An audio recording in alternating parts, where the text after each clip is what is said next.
Obviously हम लोग को क्या स्टार्ट करना है, ट्रूथ टेबल से इक्विवेलेंस कैसे प्रूव करके बताएंगे, मतलब दो स्टेटमेंट्स इक्वल है प्रूव कैसे करेंगे, ठीक है। So using the truth table we are proving this.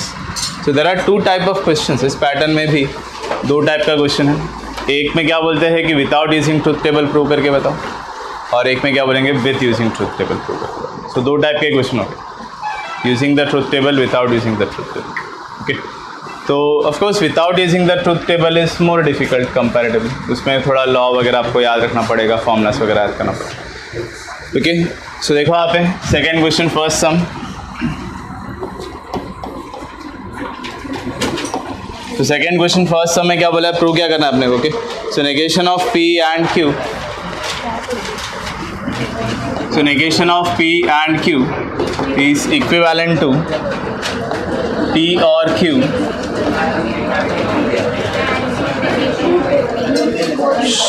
चलो अभी तो ये दिया हुआ अपना स्टेटमेंट है, तो इसका कॉलम्स कैसे फॉर्म होगा।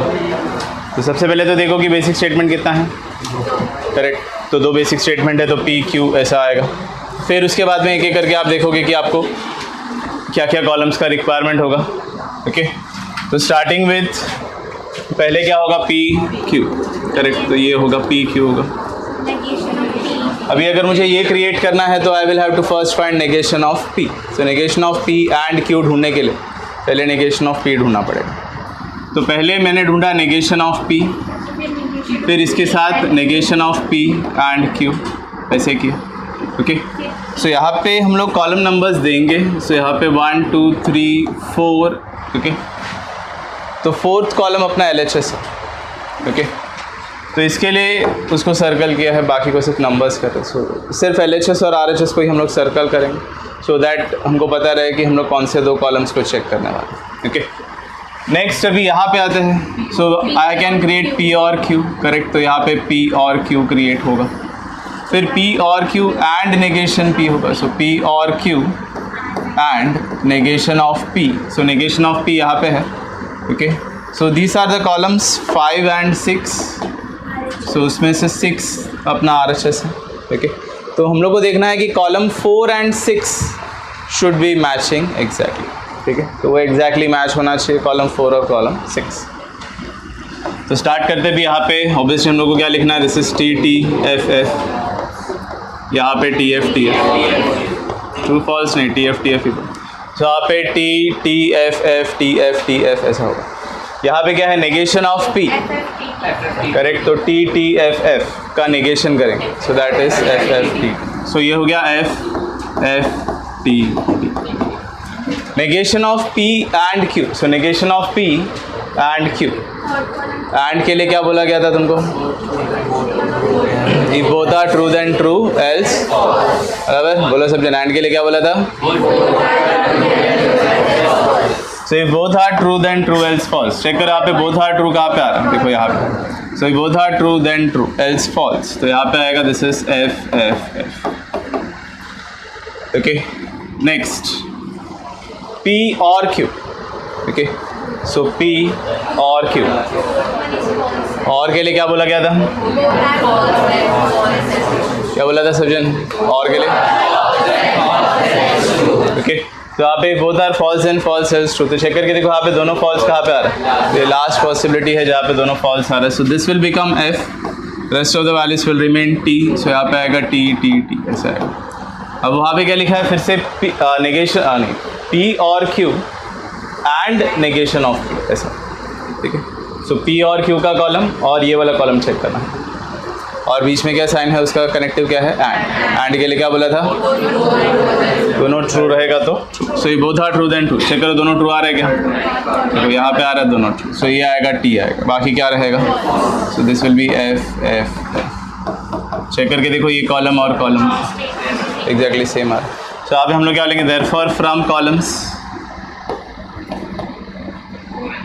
4 एंड 6। फिर क्वेश्चन को रिपीट करेंगे। So negation of P and Q is equivalent to P और Q and negation of. So इस तरीके से हम लोग ट्रूथ टेबल को यूज़ करके उसका इक्विवेलेंस प्रूव करके बताएंगे, ओके। बहुत ज़्यादा कोई डिफ़िकल्ट नहीं है। ऐसा हो सकता है कि 3 इक्विवेलेंस प्रूव कर हम लोग 1 2 3 पार्ट्स रहेगा, ऐसा भी हो सकता है क्वेश्चन। तो ऑब्वियसली प्रॉपर कॉलम नंबर्स हम लोग यूज़ करेंगे कंपेयरिंग करने के लिए कि ये कॉलम्स चेक कर रहे हैं and they should be equal. समझ आ रहा है सबको? ये डाउट है किसी को इसमें? ठीक है। तो जो लोग न्यू स्टूडेंट्स हैं ऑफकोर्स उनको थोड़ा सा अलग लग रहा होगा, डिफ़िकल्ट लग रहा हो सकता है मे बी, बिकॉज आपने ये सब सम्स पहले होते हुए नहीं देखा था। तो we had done quite a lot of questions, तो इसका शायद आपको रिकॉर्डिंग्स मिल जाएगा। ओके, तो ये लेक्चर्स का रिकॉर्डिंग हुआ है, तो you can go through those videos, you will be able to understand what all you have missed. तो क्या क्या डिस्कशन हमने किया था स्टेटमेंट्स के बारे में और कनेक्टिव्स के बारे में, कनेक्टिव्स के स्टेटमेंट्स के बारे में, वो सब हम लोग ने एक लास्ट लेक्चर में किया हुआ। तो वीडियो गो थ्रू करना तो तुमको एक आइडिया रहेगा कि क्या मिस हुआ आपसे। समझा? ठीक है, तो लिखो ये और फिर इसका नेक्स्ट वाला क्वेश्चन स्टार्ट करो सॉल्व करने के लिए। सेकंड वाला क्वेश्चन, सेकंड क्वेश्चन का कॉलम्स कैसे फॉर्म होगा?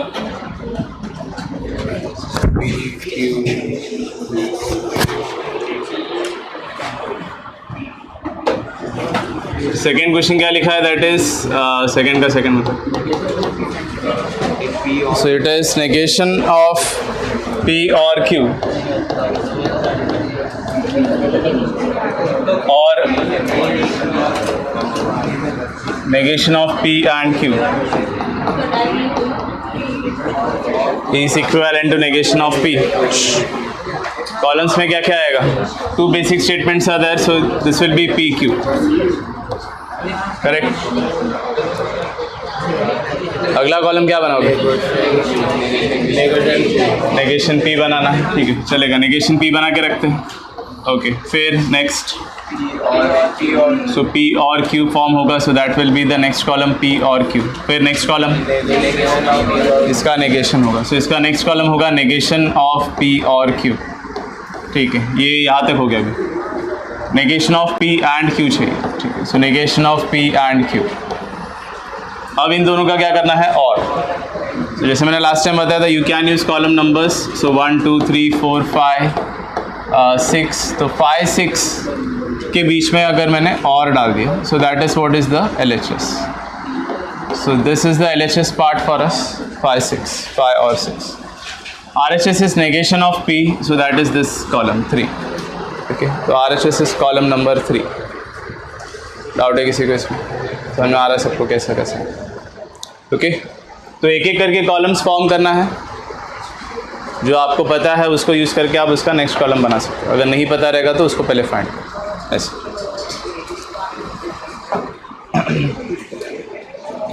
तो करो स्टार्ट। इस पे क्या लिखोगे? T T F F T F T F और सॉल्व करो। हो गया वो? तो आगे करो, थर्ड वाला करो, फिर रुके मत रहो फिर।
ये अगर ऐसे हो गया तो तुमको क्या लिखना, देयरफॉर फ्रॉम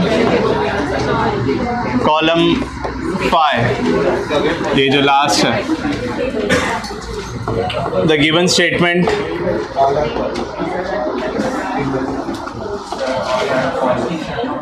तो contradiction, so given statement is a tautology. Okay, ऐसे ही इसका सेकंड करो, वो शायद सब फॉल्स आएगा. तुम क्या बोलोगे, therefore it is a contradiction. Third वाला कॉन्ट्रडिक्शन आ रहा है, सेकंड वाला भी टॉटोलॉजी आ रहा है. अच्छा ठीक है, तो सेकंड वाला टॉटोलॉजी आएगा, थर्ड वाला कॉन्ट्रडिक्शन आएगा. करो, कंटिन्यूसी आएगा. क्या बोल रहे, सब फॉल्स है, सब फॉल्स है. मैं बोला कि तो सेकंड वाले का बता रहे.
इनका भी रख दो।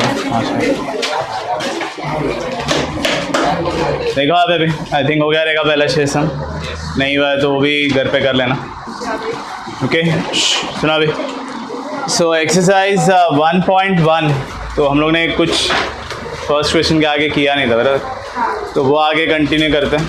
कुछ क्वेश्चन शायद आपको होमवर्क दिया था बट सब लोग कर नहीं पाए थे।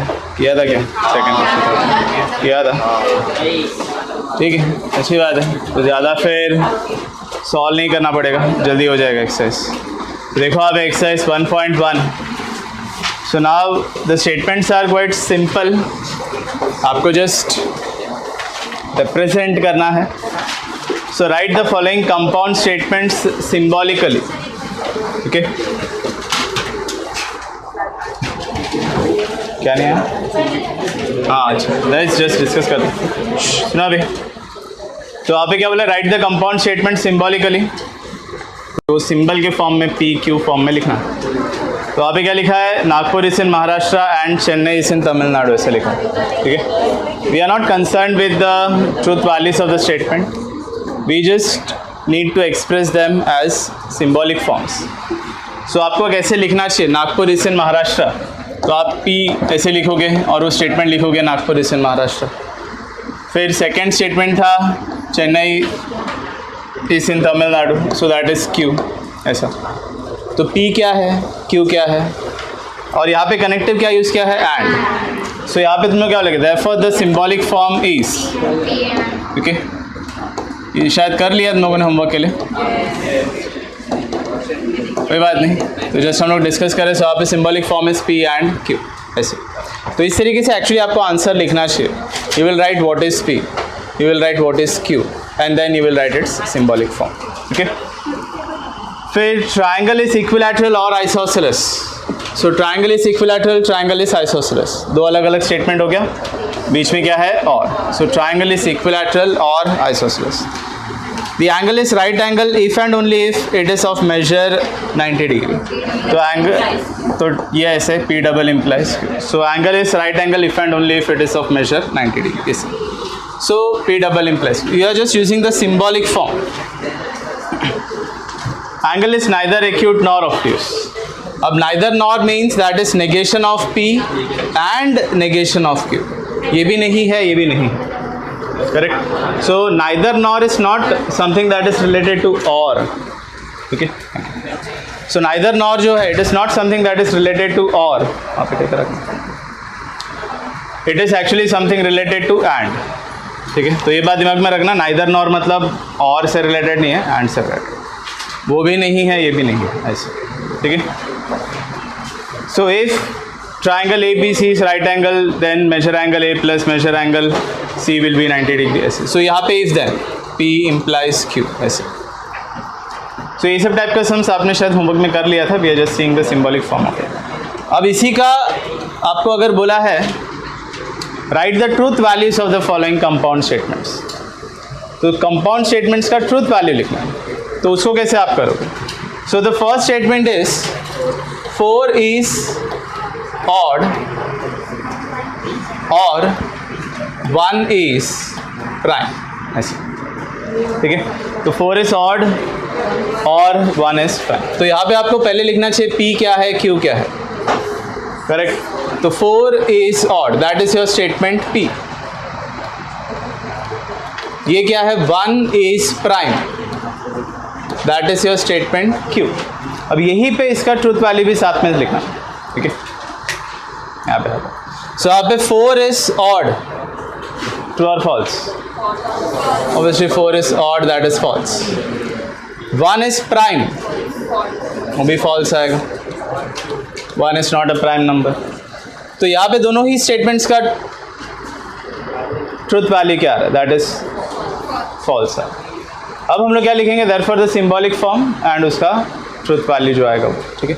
So therefore the symbolic form is, so symbolic form क्या आएगा? This is P और Q. अब इसी के आगे इसका वैल्यू सब्स्टिट्यूट करके आप आगे सॉल्व करो. So P का वैल्यू भी false, Q का वैल्यू भी false, बीच में कनेक्टिव और F और F.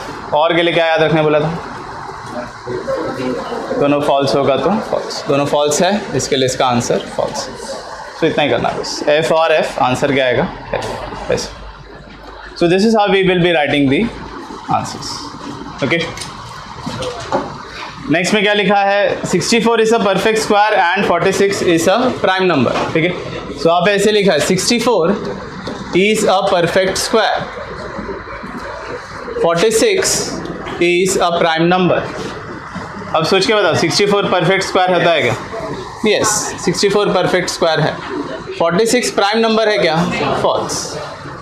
ओके, सो यहाँ पे कनेक्टिव यूज़ किया था P एंड Q।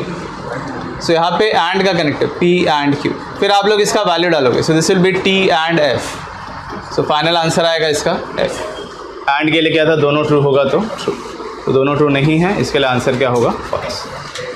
तो ना रहे इसे, तो इतना ही आपको करना है, जस्ट सिंबॉलिक फॉर्म स्टेटमेंट का ट्रूथ वैल्यू लिख के उसके सिंबॉलिक फॉर्म में सब्स्टिट्यूट करके सॉल्व करना। ठीक है, सो आई थिंक ये क्वेश्चंस भी आपको होमवर्क दिया हुआ था, सो ये आप लोग ही ट्राई कर रहे हो, राइट। सो फोर्थ वाला क्वेश्चन करते हैं डायरेक्टली, तो वो सम्स शायद सबने नहीं किया है, fourth and fifth. So fourth question, first में क्या लिखा है,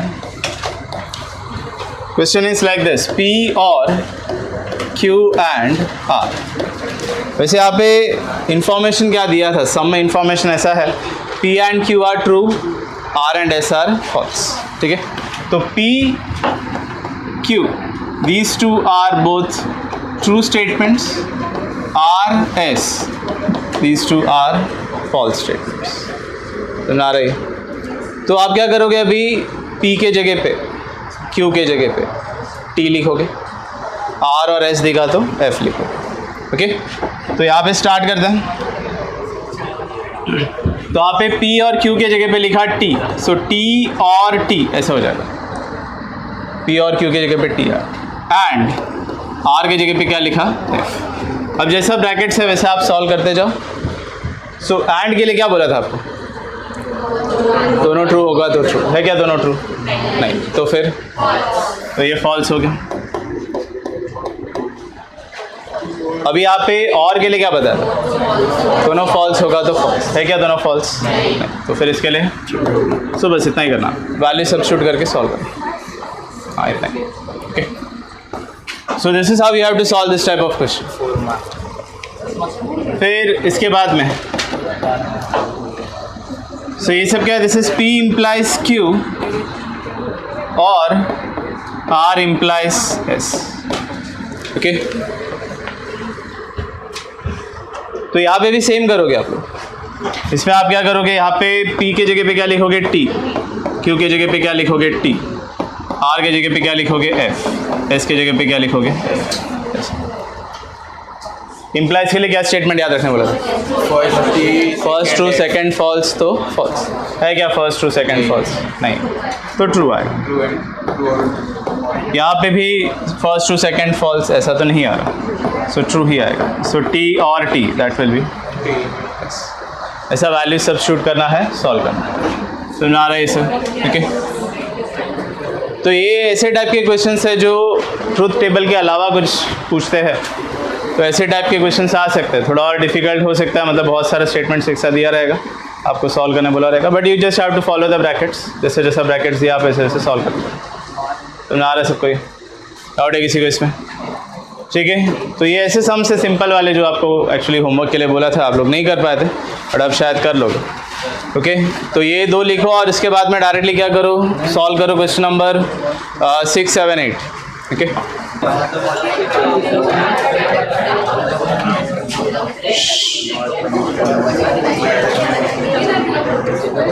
देखो आप अभी वो क्या रहेगा अभी तक।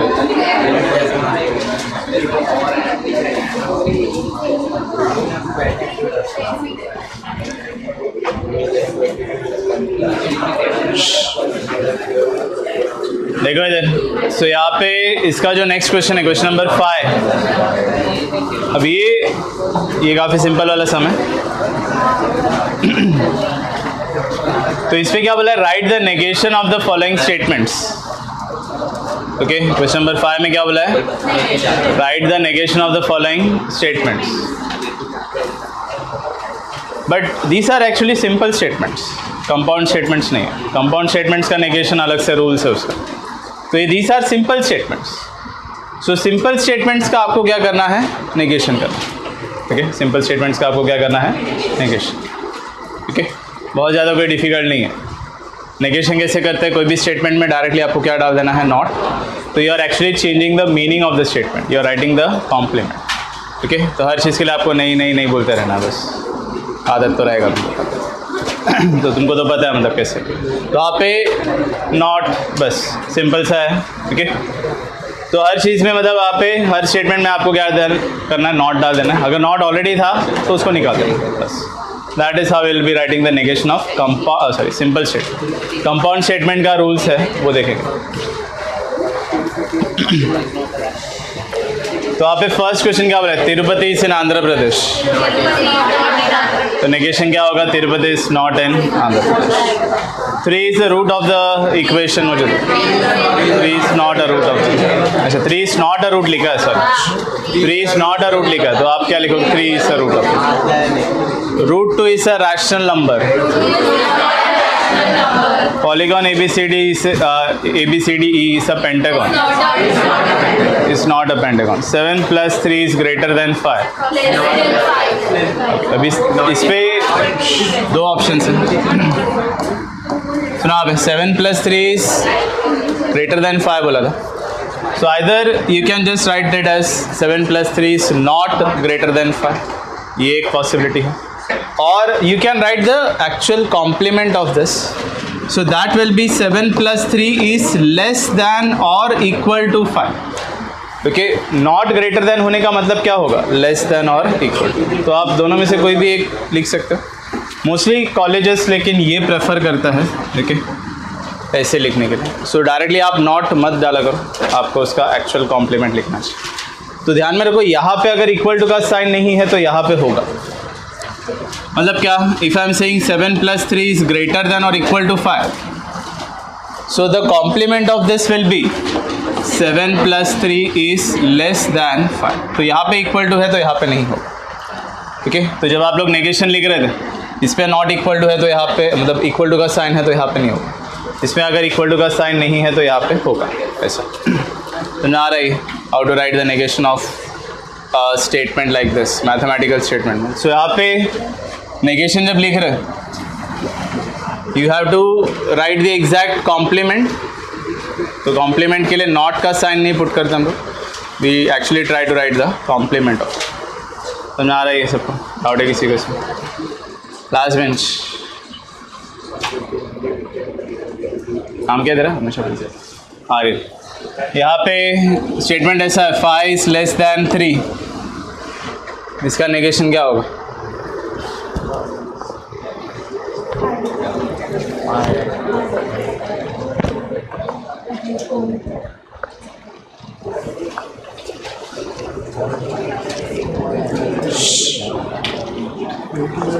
सुनता है क्या लेक्चर, क्या हो रहा है? तो अपने दुनिया में ही जी रहा बस। बड़ा ध्यान दे पढ़ाई पे। यहाँ पे अपने दोस्तों के साथ में बात करने नहीं आया था, यहाँ पे क्या चल रहा है पूछा भी नहीं क्या चल रहा है, एक्सप्लेन किया ना अभी क्या करना है। 5 plus 5 is less than 3, इसका नेगेशन क्या होगा? तो यहाँ पे नॉट करके पुट नहीं करते हम लोग, क्या लिखेंगे? 5 is greater than or equal to 3, ऐसा। You will be writing the exact complement of it. That is how you will write the negation of mathematical statements which are having inequality signs. Out किसी को इसमें? Okay, ध्यान दे क्या चल रहा है lecture में। सो ये तो हो गया अपना एक्सरसाइज 1.1, 1.2 पूरा हो गया। Now 1.3 is related to quantifiers, quantified statements, dual, negation, converse, inverse, contrapositive, बहुत कुछ है। ठीक है, तो एक एक करके स्टार्ट करते हैं। तो सबसे पहले ड्यूअल को देख लेते हैं एक बार। सो ड्यूअल लिखना थोड़ा बहुत नेगेशन के जैसा ही होता है, but some change. Okay, so what is dual of a statement?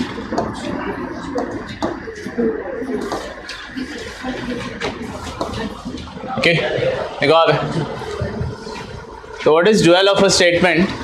So dual of a statement is obtained by interchanging and with or with and, okay. तो जहाँ पे भी एंड लिखा होगा आपको और लिखना, जहाँ पे भी और लिखा होगा आपको एंड लिखना। So we are interchanging and with or with and. अगर कहीं पे टी करके लिखा होगा, मतलब ट्रू करके लिखा होगा, you will be writing it as F लिखा होगा तो आप क्या लिखोगे? टी। अगर टॉटोलॉजी करके लिखा होगा, स्मॉल टी जो है that is standing for tautology, तो आप उसको क्या करोगे? कॉन्ट्रडिक्शन करोगे, और कॉन्ट्रडिक्शन लिखा होगा तो आप क्या करोगे? Tautology. So a statement that is obtained by interchanging and with or with and, true with false, false with true, tautology with contradiction, contradiction with tautology, is called the dual of a statement। ठीक है, ये interchange करने के बाद में जो obtain होगा उसको बोलते हैं उसका dual। Okay, so that is dual of a statement। For example, suppose अगर अपना क्वेश्चन में कुछ ऐसे लिखा है, it is P and Q और T and Q और tautology and P, ओके। सो ऐसा कुछ लिखा है सपोज, तो क्या करना चाहिए? इसका ड्यूअल क्या होगा? So what will be the dual of this statement? क्या करोगे? सो यहाँ पे आएगा P और Q एंड T का भी F होगा, so this will be F, okay. So F और Q एंड C हो जाएगा कॉन्ट्रडिक्शन और P ऐसे। So this is how we write the dual of a statement, simple एकदम, ओके। सिर्फ आपको ये चेंजेस करना है। ड्यूअल कोई ऐसा क्वेश्चन नहीं है जो शायद से बोर्ड के एग्जाम में इतने साल में कभी भी आया है, ठीक है। तो dual is something that is just है, वहाँ पे इसके लिए बता दिया, कोई पूछते नहीं उसको, ड्यूअल पता होना चाहिए बस इसके लिए, okay. So dual of a statement is obtained by interchanging these values. Out किसी को इसमें सपोज वहाँ पे क्वेश्चन ऐसे कुछ है, नेगेशन ऑफ P और Q एंड T और नेगेशन ऑफ R और F and negation of Q, ऐसा कुछ, ओके। तो ये ऐसे कुछ लिखा हुआ है, ओके ओके। सपोज ऐसा कुछ लिखा हुआ है, so you are writing the dual of the statement, okay. हाँ आर्यन तू बता, इसका ड्यूअल लिखना, इसका ड्यूअल क्या होगा? ड्यूअल के लिए क्या करना है? यहाँ पे लिखा देखो अभी भी बोर्ड पे, एंड का और करना है, और का एंड करना है, ट्रू का फॉल्स करना है, फॉल्स का ट्रू करना है, टॉटोलॉजी का कॉन्ट्रडिक्शन करना है, कॉन्ट्रडिक्शन का टॉटोलॉजी करना है। बताओ आप क्या करेगा?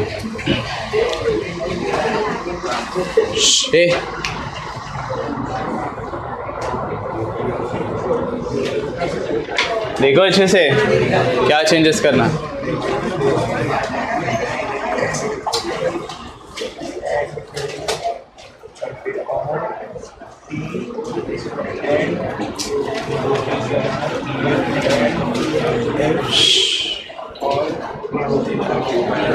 इतना टाइम क्या लगा रहे भाई ड्यूअल लिखने के लिए?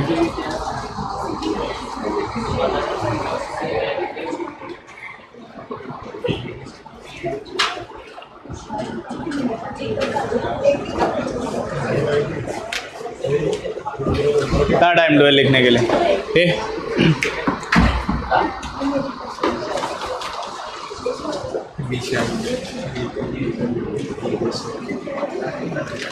ड्यूअल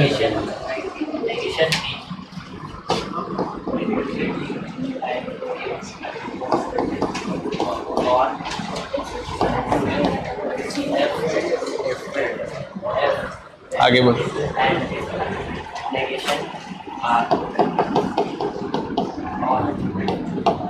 और नहीं आएगा and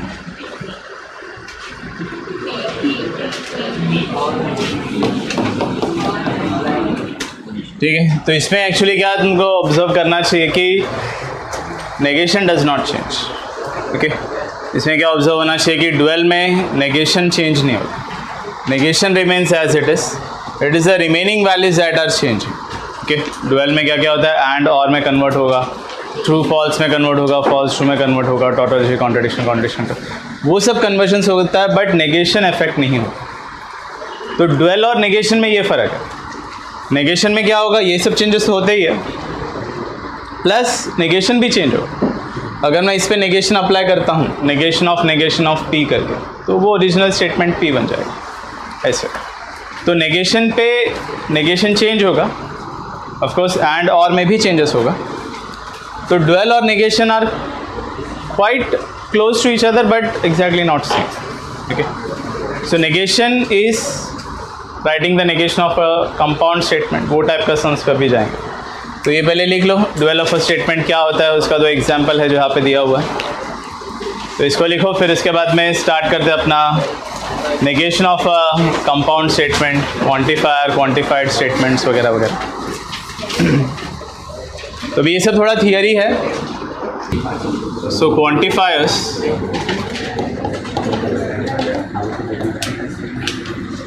and quantified statements. Okay, again quantifiers में क्या क्या टाइप के क्वेश्चन हो सकते हैं कि उसका ट्रूथ वैल्यूज आइडेंटिफाई करो, स्टेटमेंट जो दिया है उसका ट्रूथ वैल्यू आइडेंटिफाई करो, उसको सिंबॉलिक फॉर्म में लिखो वगैरह वगैरह. एंड फिर हो सकता है कि उसका नेगेशन पूछे. तो ट्रूथ वैल्यू लिखना, सिंबॉलिक फॉर्म लिखना, they are not that, you can say they are not that important questions, but writing the negation of a quantified statement वो थोड़ा important है. वो एग्ज़ाम्स में आ सकता है, पूछा भी गया है काफ़ी बार, तो वो थोड़ा सा अपने लिए ज़्यादा important. अभी पहली बात तो quantifier and quantified statements. Quantified statements, quantifiers, इससे तुमको क्या समझ में आ रहा है? So that is something related to quantity. ठीक है, तो ये जो स्टेटमेंट्स है ये किससे रिलेटेड है? That is somehow related to quantity. Okay, तो अपना स्टेटमेंट्स किससे रिलेटेड है? क्वांटिटी से रिलेटेड. तो 2 ही टाइप का क्वांटिटीज़ है या क्वांटिफाइड स्टेटमेंट्स है जो हमको देखना है. If you see any equation और इन इक्वेशन ऑल्सो, ठीक है, कोई भी इक्वेशन ले लो या कोई इन इक्वेशन आप ले लो. Okay, suppose if I take a inequation or equation like this, x square minus 3x plus 2 equal to 0.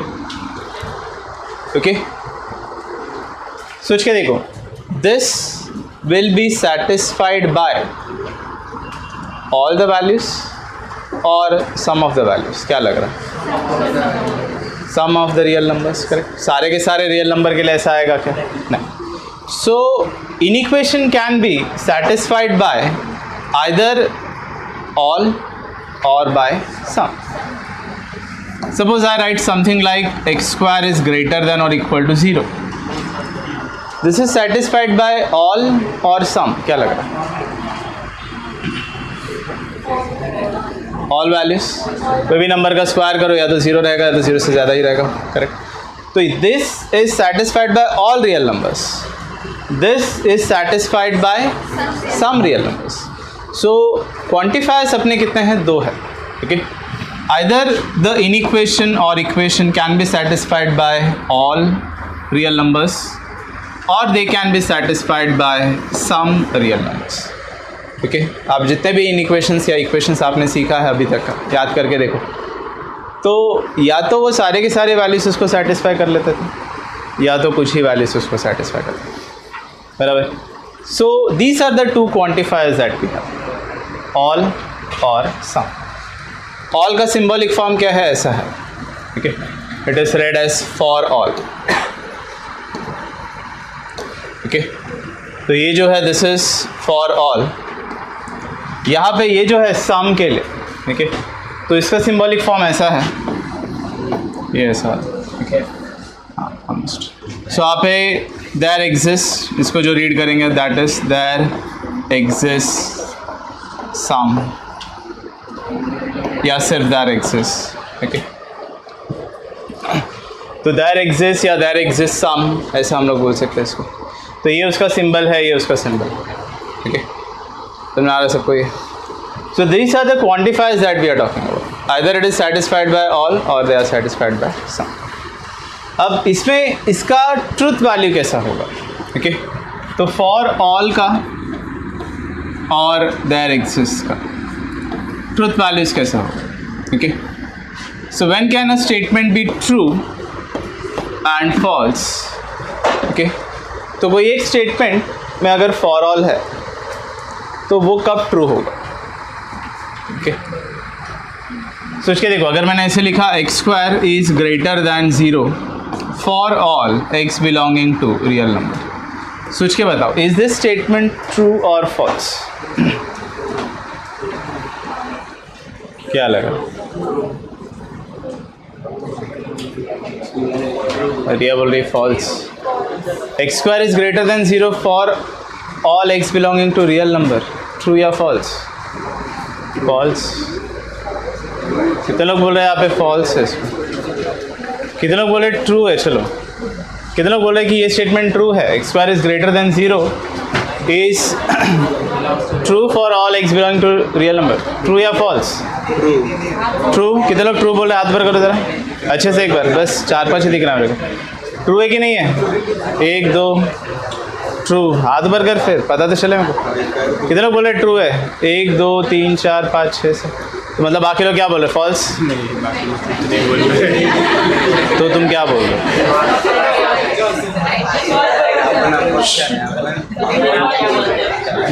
जो मैं बोलूँगा वो क्या है? ये स्टेटमेंट ट्रू है कि? अरे देखो, एक्स स्क्वायर करने पे ग्रेटर देन 0 आएगा, पॉजिटिव आएगा. सही है गलत? हाँ बराबर. ये स्टेटमेंट फॉल्स है. ओके,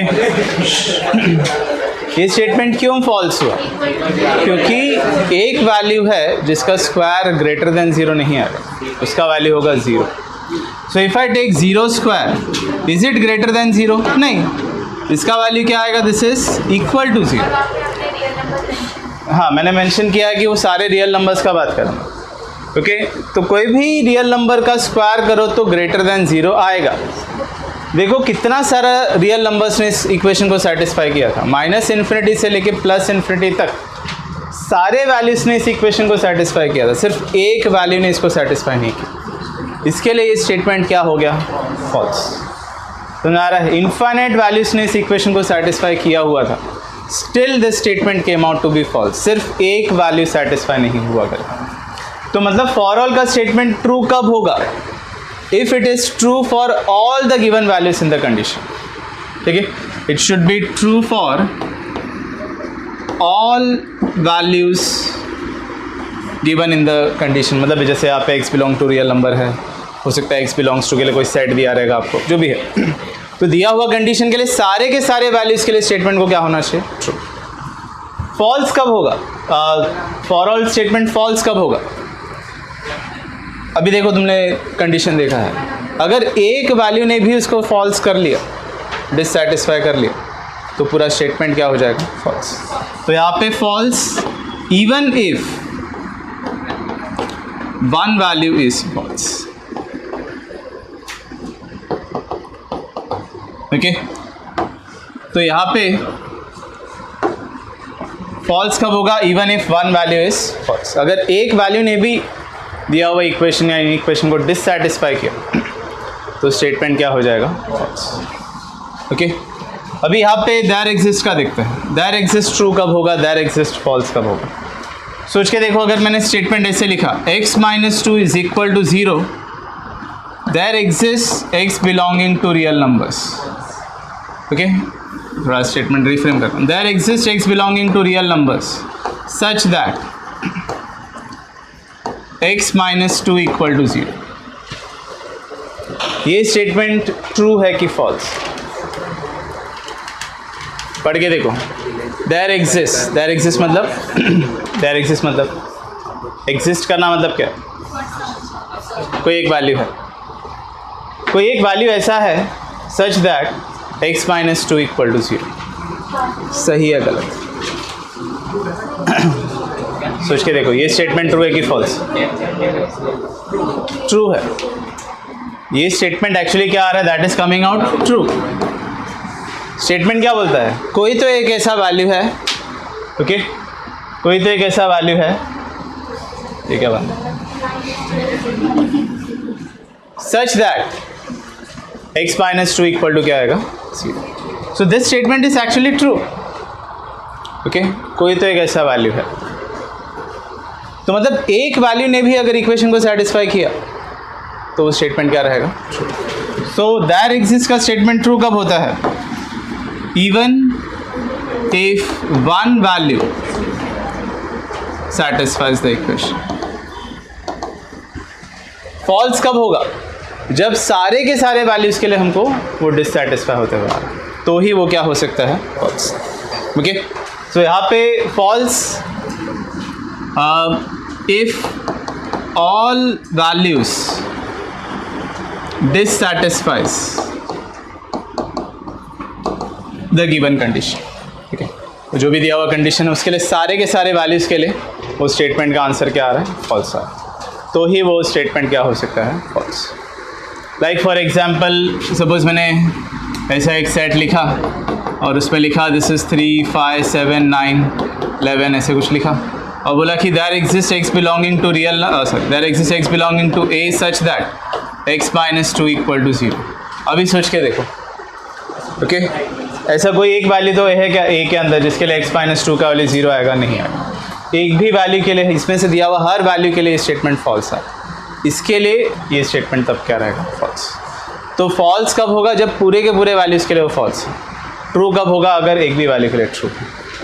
ये इसका क्या है, अगर सबके लिए ट्रू होगा तो ही ट्रू होगा, अगर एक के लिए भी फॉल्स हो गया तो क्या रहेगा, फॉल्स. सो आप पे इफ ऑल वैल्यूज डिससैटिस्फाइज. डाउट है किसी को भी इसमें, सोच के बताओ किसका ट्रू होने का चांस ज़्यादा है. एक फॉर ऑल स्टेटमेंट का ट्रू होने का चांस ज़्यादा होता है कि देयर एग्जिस्ट स्टेटमेंट का ट्रू होने का चांस ज़्यादा है. फॉर ऑल का ट्रू होने का चांस ज़्यादा है कि देयर एग्जिस्ट का ट्रू होने का, ऑब्वियसली देयर एग्जिस्ट का ट्रू होने का चांस ज़्यादा है. तो इसका ट्रू होने का चांस ज़्यादा होगा और इसका फॉल्स होने का चांस ज़्यादा है. ये ट्रू होने का चांस क्या होगा, ऑब्वियसली कम है. ठीक है, फॉल्स होने का चांस ज़्यादा होगा.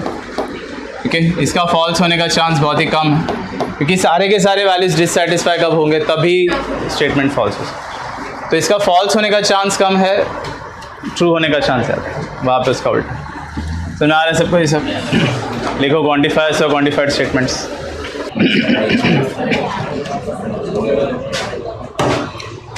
सुना भी, सुनाव नेगेशन एंड कन्वर्स इनवर्स कॉन्ट्रावर्स. तो ये दो थियरी डिस्कस करना बाकी है एंड फिर उसके बाद में एक्सरसाइज 1.3 के लिए रेलेवेंट सब कुछ हो जाएगा. डुअल तो बहुत सिंपल है, तुम घर पे भी कर सकते हो, उसमें तो कुछ ज़्यादा है नहीं करने का. नेगेशन और कन्वर्स इनवर्स कॉन्ट्रापॉजिटिव भी बाकी है. सुना भाई, अरे सुना भाई. सो negation and converse inverse contrapositive. तो पहले कन्वर्स इनवर्स कॉन्ट्रापॉजिटिव कर लेते हैं, फिर नेगेशन देखते हैं.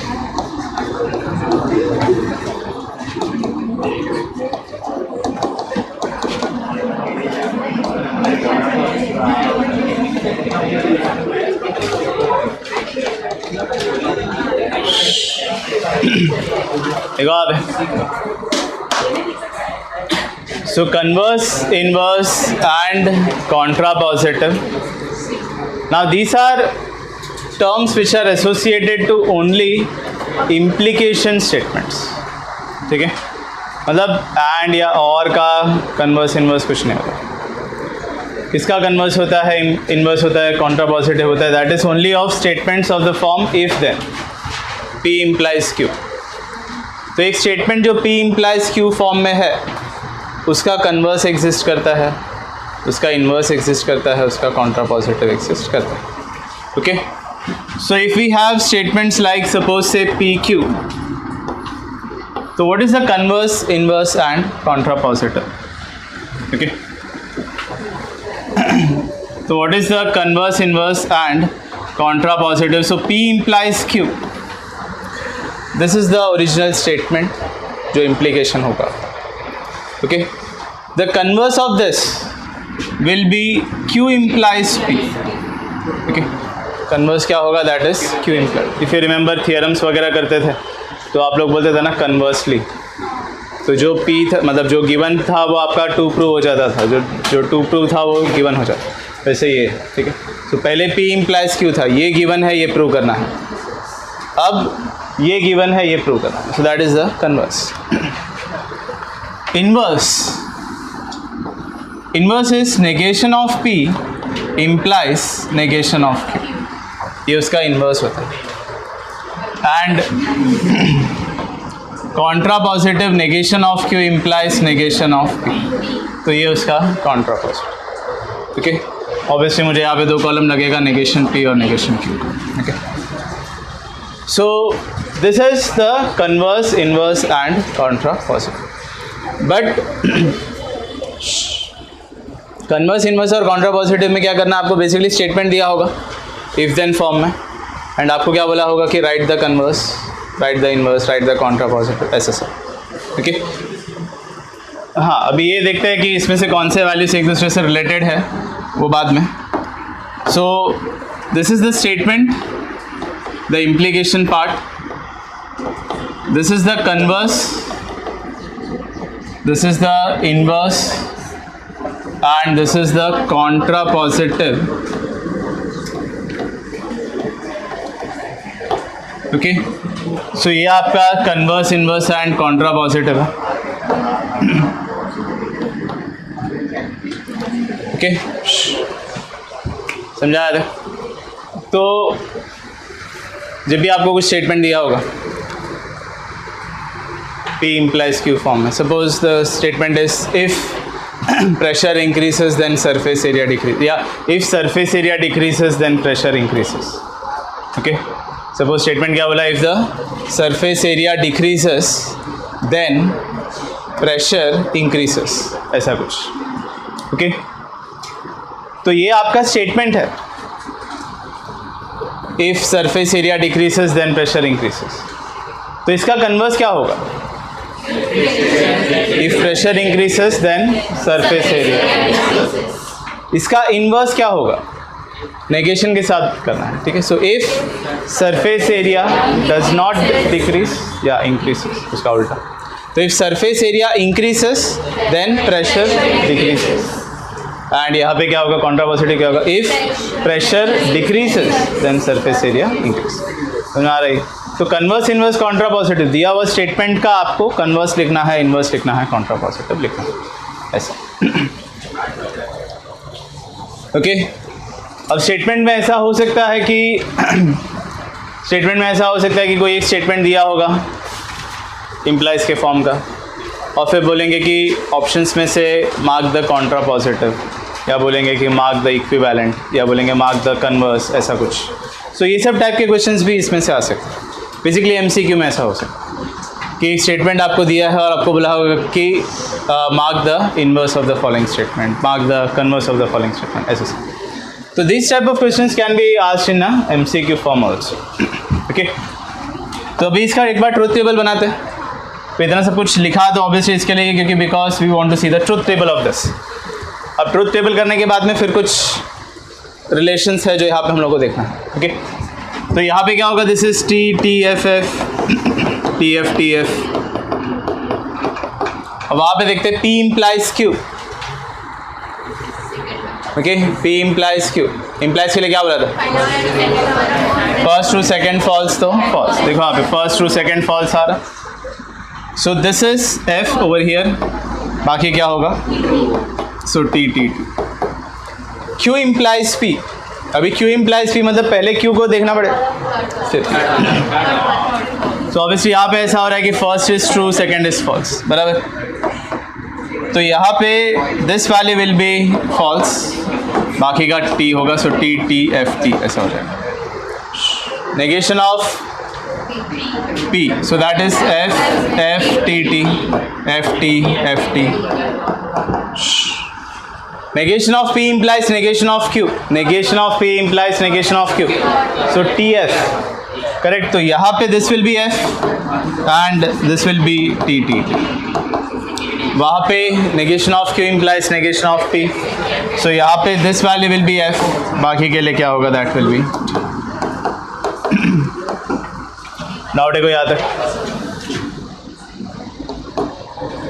ये समझा सबको? अब इसमें ऑब्जर्व करो अच्छे से। अब इसमें ऑब्जर्व करो अच्छे से और सोच के बताओ कौन से स्टेटमेंट्स इक्विवेलेंट है। Correct, statement is equivalent to its contrapositive, क्योंकि दोनों का ट्रूथ टेबल एक ही जैसा है। Converse is equivalent to the inverse. Correct, तो ये भी एक प्रॉपर्टी है जो हम लोग ऑब्जर्व कर सकते हैं, that the statement is equivalent to the contrapositive and converse is equivalent to its inverse. Okay. समझ आ रही? तो statement is equivalent to the contrapositive, converse is equivalent to the inverse. सीधा बैठ. Okay. तो ये भी ऐसा हो सकता है कि कोई स्टेटमेंट आपको दिया होगा, 4 ऑप्शंस दिए रहेंगे और बोलेंगे कि मार्क द इक्विवेलेंट स्टेटमेंट। तो हो सकता है कि वो दिया हुआ स्टेटमेंट कोई स्टेटमेंट का कन्वर्स है, तो आपको उसका इन्वर्स को मार्क करना चाहिए ऐसे sir. Okay, so this is also a possibility of question that can be asked from this. एक और कॉलम क्रिएट करते हैं यहाँ पे, so that is negation of P और क्यू। एक और कॉलम करते हैं नेगेशन ऑफ पी और क्यू का। अभी चेक करके देखो, नेगेशन ऑफ पी और क्यू, और के लिए क्या समझा है दोनों? दोनों फॉल्स रहेगा तो फॉल्स। तो नेगेशन ऑफ पी और क्यू, देखो अभी दोनों फॉल्स है क्या? नहीं, यहाँ पे हाँ, यहाँ पे दोनों फॉल्स आ रहा है, सो ये हो जाएगा एफ। फिर बाकी के लिए नहीं आ रहा, सो यहाँ पे बाकी का सब क्या आएगा? T T. तो this is T F T T. Again देखो यहाँ पे statement is also equivalent to that also. तो ये भी एक प्रॉपर्टी है जो एक्चुअली आपको याद रखना भी चाहिए। सो this is called the conditional law, P implies Q is negation of P और क्यू, ऐसा। Okay, this is called the conditional law. Okay.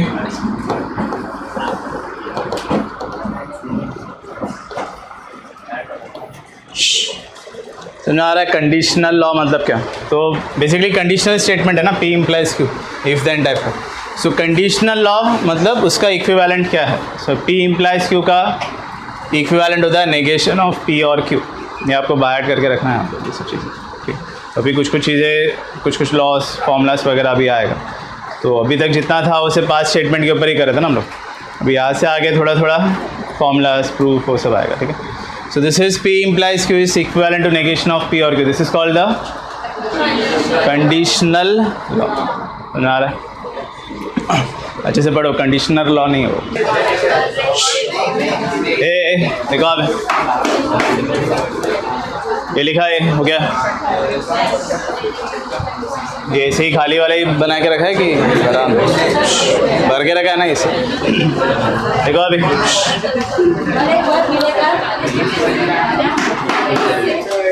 अब देखो, सो अभी नेगेशन का पार्ट करना बाकी है, लाइक नेगेशन का थियरी, उसका स्टेटमेंट्स वगैरह। बट उससे बेटर है कि हम लोग क्या करें कि एक्सरसाइज का थोड़ा सा सम्स कर लेते हैं। So if you see the first question, 1.3 first question.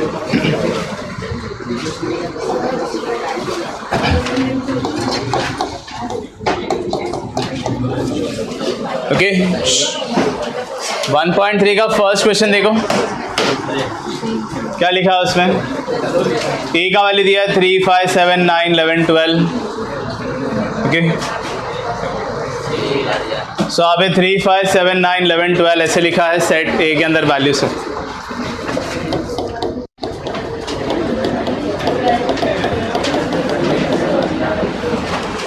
and we have to determine the truth values of the following. Truth values of the following quantified statements. First statement क्या बोला? There exists x belonging to A such that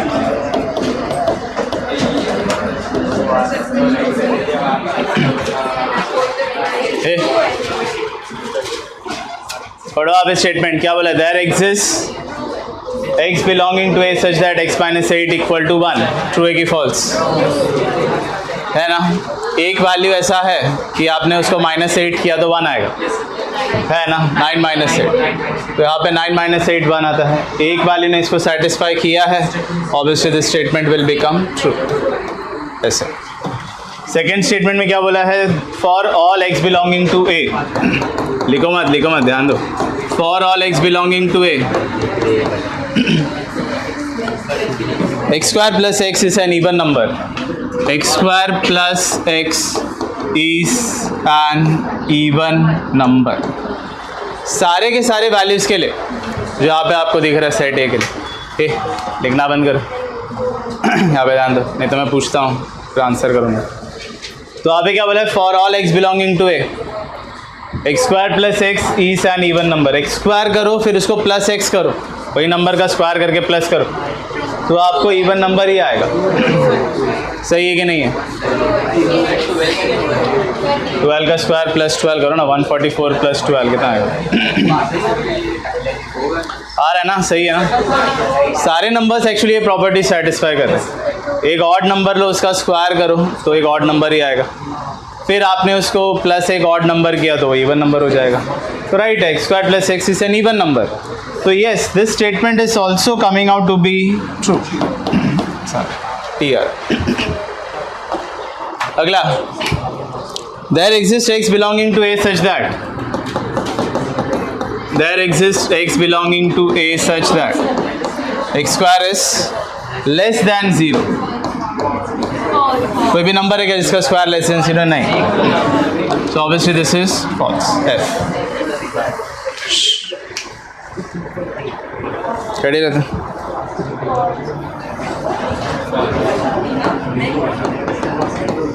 Neha के पीछे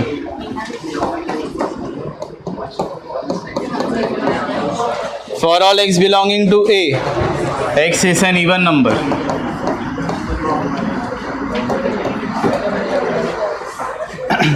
for all x belonging to x is an even number, ये statement क्या आएगा? False, क्योंकि सारे के सारे तो ज़्यादा तो ऑड नंबर्स हैं, सब के सब तो इवन नंबर नहीं है। So this is also false statement. Next वाला रीड कर, क्या लिखा उसमें?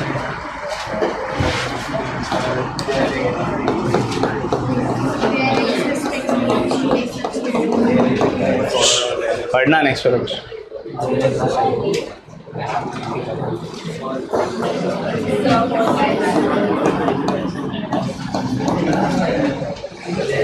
हाँ,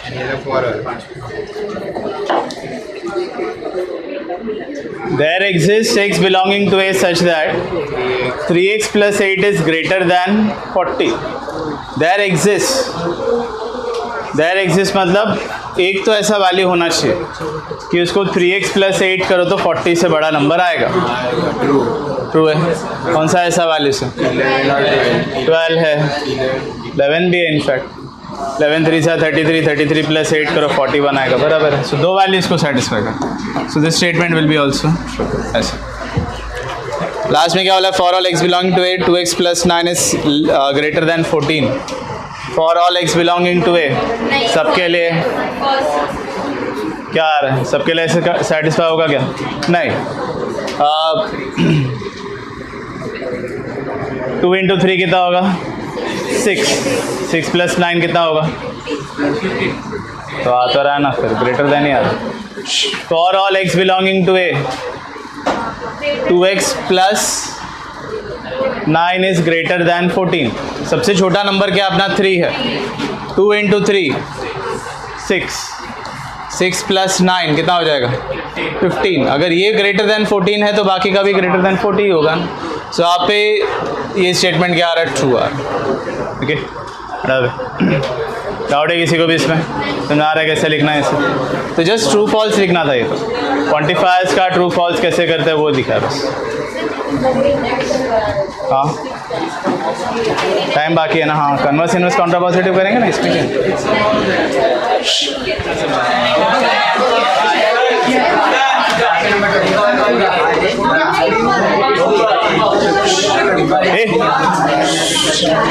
सुना भी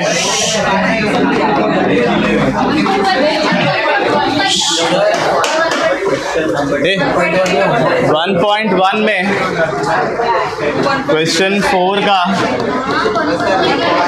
3, 4, 5 क्वेश्चन नंबर 5 पूरा राइट द नेगेशन जो था. ओके हाँ 1.2 में क्वेश्चन 2 का न्यू टेक्स्ट बुक होगा तो सेकेंड क्वेश्चन में से 7, 8, 9 और ओल्ड टेक्स्ट बुक होगा तो 8, 9, 10. हाँ जो मैंने नहीं करा वो सब हाँ वो भी करना पड़ेगा होमवर्क. हाँ तो भी होमवर्क बुक में देख के लिखना ना फिर अच्छी बात है. ओके यहाँ पे 7, 8, 9, 10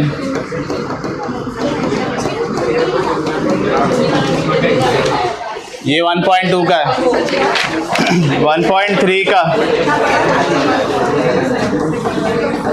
क्वेश्चन सेकंड डुअल है ये सब.